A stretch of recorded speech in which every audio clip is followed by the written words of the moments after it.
This the Kid Big Skunky. I'm gonna show you guys how to use fish water as an all-natural fertilizer for your fruits and vegetables, your plants, your ornaments, and things like that. This morning, me and my wife got up. We noticed that there was a bunch of white bubbles and stuff at the top of the fish tank, and plus it needed to be cleaned anyway.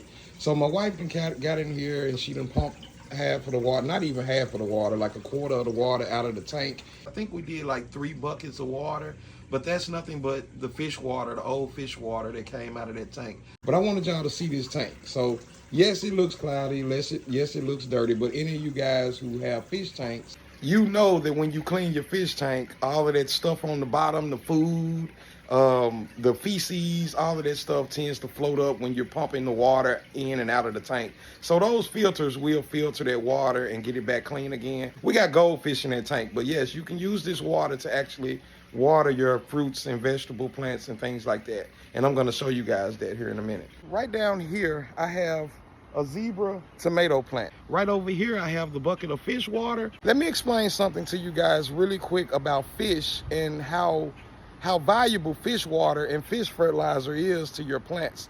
On the nutrient element chart, there's 160 nutrients. Fish possesses 16 of those nutrients. So that's every key nutrient that every plant needs, which is your nitrogen, phosphorus, potassium, and your micronutrients, which is manganese, iron, sulfur, zinc, and things like that. So fish water is excellent for your plants and your ornaments. When you drain that nasty water out of your fish tank, y'all can see how sludgy that water is. I don't even know if sludgy is a word, but hey, that's what it looks like. Take this over to your plant and just water a little bit in. That's it. Now you don't want to do too much. All type of stuff is in that water, but it's very, very healthy for your plants and for the microorganisms that are in your soil. They will feed off of this. Everything goes back to feeding the soil and not the plant. So when you're watering with this nasty old fish water that we look at as waste, and you're putting it back over here into the soil and watering the soil with it, you're feeding the soil and not the plant. You're feeding the microorganisms that is actually in the soil. Now, with it being water already, the plant can automatically uptake that instantly. Just be careful when you're using aquarium water to water your plants, your trees, your ornaments, and things like that, simply because you kind of want to dilute it. So if you're not going to dilute it like what I just did, a little bit goes a long way. I want all of you gardeners and you farmers to understand something. Less is always more. So less is more. You can always add to, but you cannot always take away. So remember, guys, less is more. Watch the results, and if the plant takes it very, very well, then you can gradually add a little bit more of the fish water or whatever fertilizers that you guys are using.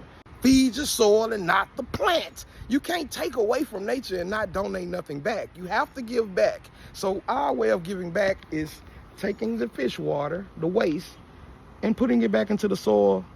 I just wanted to come out and show you guys that because I got asked a question the other night from a gentleman who actually has a lot of beautiful aquariums, and he was wondering, like, hey, can I use the water from my fish tanks to, you know, fertilize my plants and things like that? And the answer to your question is yes. Yes, you absolutely can. So people, do not throw away your aquarium fish water. Like, put that back into your, into your plants, back into the soil, which goes to Skunky's motto, which is feed the soil and not the plants. Oh yeah, and you tell him I said that. Hashtag that.